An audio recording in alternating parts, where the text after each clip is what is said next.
Hey there, interwebs, and welcome back to How Fascinating. These are the contiguous United States, officially known as the conterminous United States, and unofficially known as the Lower 48. Your word of the day is conterminous. Clearly, they all lie between two other countries, Canada to the north and Mexico to the south, but only one of them also extends north of Canada and south of Mexico. Can you guess which one?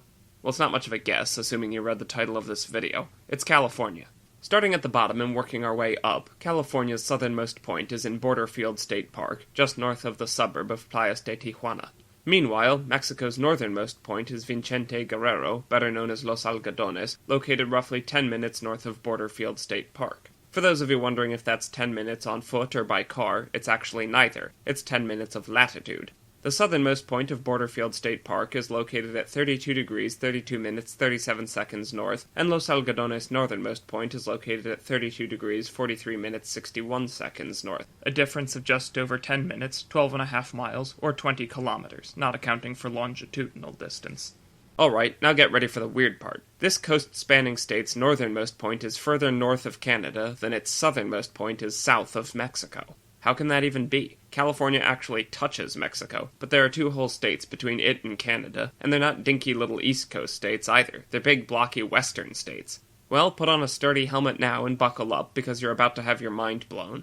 California's point of greatest nordicity is actually a line. Specifically, it's the 42nd parallel, which marks the border they share with Oregon. Also, your other word of the day is nordicity. Canada's southernmost point on land is the diminutive Middle Island, located just south of Pelee Island in Lake Erie. The southernmost point of this southernmost isle lies at north 41 degrees 40 minutes 53 seconds, which places it approximately 22 miles south of the California-Oregon border, again not accounting for longitudinal distance. This also means that it's south of certain major U.S. cities such as Detroit, Boston, Portland, and Chicago, as well as many other European cities such as London, Paris, Berlin, Vienna, Rome, and even northern areas of Barcelona. As a matter of fact, 13 U.S. states are entirely north of this tiny island, and a further 14 lie at least partially north of it. Add those numbers together and you'll discover that a majority of the United States are, technically, north of Canada.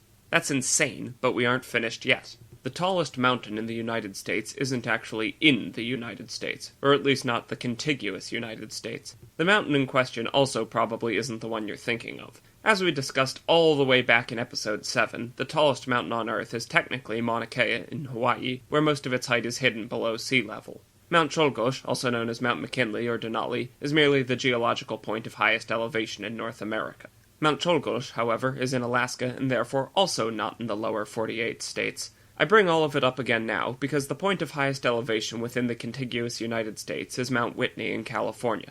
Ironically, not only is the lowest point in America, Badwater Basin, located in the same state, it's located in the same county, Inyo County, California. Mount Whitney's summit soars 4,421 meters above sea level, and Badwater Basin bottoms out 86 meters below sea level, about 70 miles away.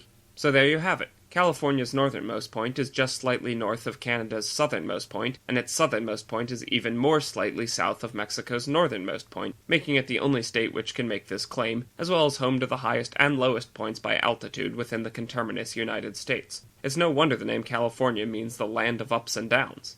Okay, that's a lie, it doesn't, but the weird thing is no one's 100% sure where the name California comes from. One theory traces its origins to the Latin phrase for lime kiln, calcis fornax, or callida fornax, meaning hot furnace or hot oven. The latter goes nicely with the name of a certain restaurant chain, and it may be supported by this mid-17th century map where the name is clearly spelled as two words. You'll also notice that California is conspicuously surrounded by water on all sides. That's because from the 16th through the 18th centuries, California was believed to be an island. As crazy as that sounds, it actually dovetails nicely with another theory about the origin of its name. As a native Pennsylvanian, I learned at a young age that my home state was named after William Penn, and it literally means Penn's Woods. Georgia is named after King George II, and Virginia is probably named after the Virgin Queen Elizabeth I, but the most widely believed theory about California's etymology involves an entirely different sort of monarch.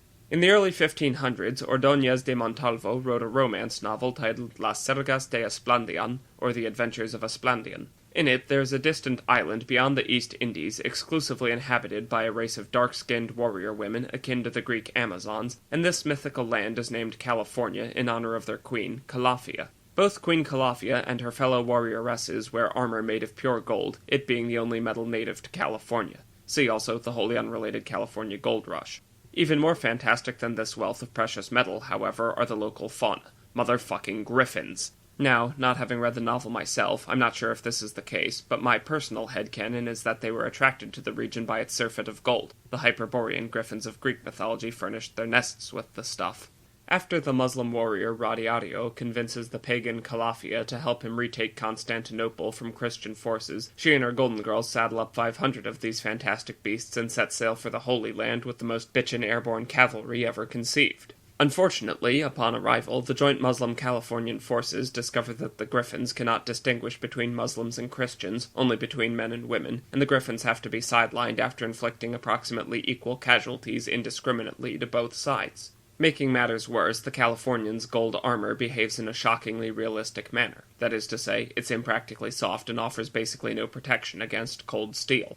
That all being said, it doesn't change the fact that Queen Calafia commanded an army of dark-skinned Amazon-esque warrior women clad in gold armor and riding griffins. I have never been so scaroused in my life.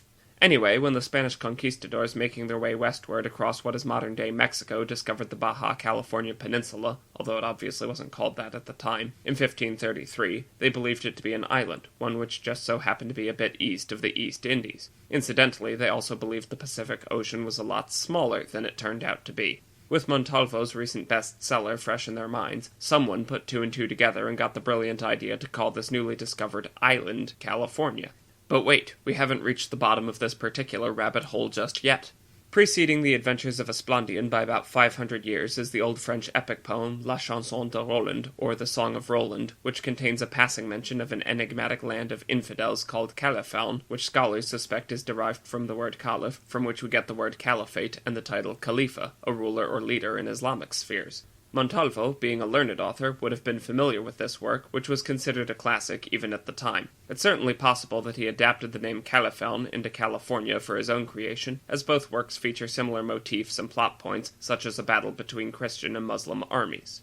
California historian Charles Chapman has stated, "There can be no question but that a learned man like Ordóñez de Montalvo was familiar with the Chanson de Roland." This derivation of the word California can perhaps never be proved, but it is too plausible, and it may be added too interesting, to be overlooked. Given that the unusual and interesting is the bread and butter of this series, I couldn't resist sharing this theory with you, dear viewers. Until next time, thanks for watching, and have a fascinating day. If California is named after the homeland of Amazons, I think Arizona should be homeland to Arizons.